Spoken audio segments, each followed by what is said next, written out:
Ngayong dalaga ka na, alam ko naman kung gaano ka kabait sa iyong mama and sa iyong brother and sa mga lolo at lola.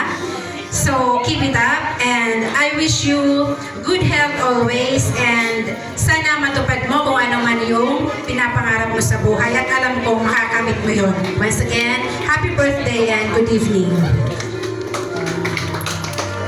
Maraming salamat, Ma'am Bernicita.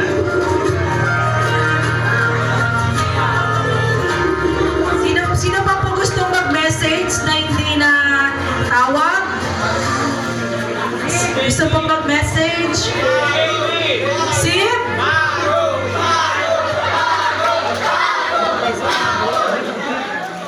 Hello, kumata. Meron pa ba? Sino pa gusto mag-message? Ayan, mayroon daw po gustong pasalamatan si Ma'am Joy Maranyo para sa Blue Bills. Okay, good evening to all of you. Magsasalita pa ako mamaya. Ito is, babasahin ko lang. Okay. Siguro po, this is the moment, even though wala sila dito, but gusto ko pong basahin yung aking mga sister-in-law and sister tita ni Nini. Okay. Sa Blue Bill, sana is ako kasi sinasabi ko sa niya, just send an invitation for your titas and tito. But, sabi niya, wag na mami. Pero, thank you to this person, from,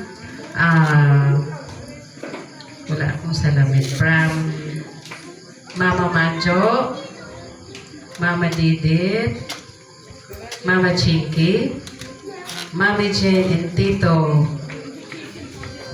Pimping, Tito Toto, then Tita, sino rin last? Okay. Mami Mean, Kuya Ian, Ate Miley, and Kuya H.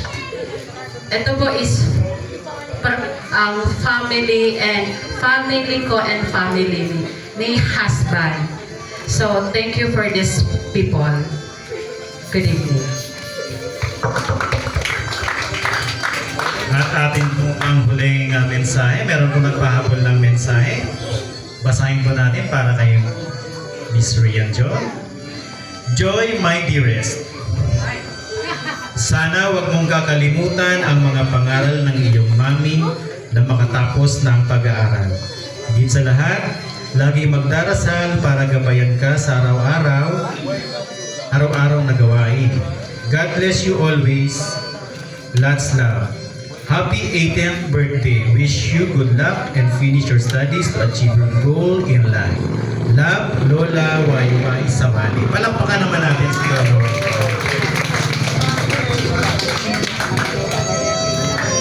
Ayan. At this point, pakinggan natin ang mensahe mula sa ating napakagandang debutante. Walang iba kundi si Miss Rian Joy Maranyo. Palakpakan naman natin. So, good evening everyone. First and foremost, I want to thank all the people that make this event happen. Alam ko, yung iba na hihiya na wala silang dalang regalo, but you being here is a gift. Kasi yung time lang na in-spend niyo sa akin na makasama ko sa event na to this milestone of my life, is already a big gift for me. Yung mga binigay niyo is, without talagang sasabihin ko, it's just an extra. You being here is the true gift. So, na-appreciate ko yung lahat ng taong ginugol yung time nila para samahan ako mag-celebrate ng birthday ko. First and foremost, to my mom, thank you mom for sa lahat. To my mom, my best friend, my kaaway, my driver instructor, lahat-lahat, all in, my mom, my dad, siya na lahat talaga. I love you mom, alam mo naman po yan. Kahit po minsan, ang kulit mo po. At po hindi po ikaw joke lang. Amo na lugod na. Joke lang po. So, I want to thank then my lolo lolo and lola since I was in grade 1 is lagi na silang andyan to magpapakain sa akin for the lunch and binibigyan ako ng baon. Yes. And syempre, maybe you wonder, why did I invite my friends, my old and new friends? Honestly, I take this opportunity to bring us all together. Kasi whether you are closest sa pinaka-close ko, I don't consider it that way. Lahat kayo friends ko, even bago pa lang tayo nagiging magkaibigan, matagal na tayo naging friends, or naging friends tayo dati, or friends tayo ngayon, pero minsan nag-aaway tayo. Shout out Dave Warren. Yes. So, lahat kayong andito ngayon, you are all part of my journey. Thank you din sa 80 na boys dyan sa likod na kahit alam ko, napakamahiyain ninyo is pumunta kayo dito sa akin kasi alam ko din na magpapatulong kayo sa portfolio sa creative writing. Alam niyo yan, yes. And yun lang, gusto ko lang maging grateful kasi wala naman akong ibang hinihiling, just not for myself, but for all of us.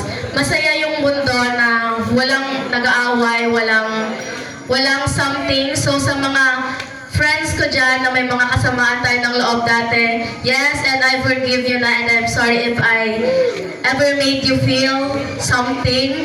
And to my friends who stayed with me through my ups and downs, and to my friends from grade 8, grade 7, grade 9, sa mga kadete dyan sa likod, ay sa gilid pala, na hindi naman mukhang kadete kasi ang gaganda. Joke lang, given. So yun, gusto ko lang talagang mag-thank you. I don't have anything to say but to say thank you. So, na-move yung birthday ko because of suspension and classes, but I still really felt that I am truly special this day. So yun lang. I want to thank all of you for being here and kainan na!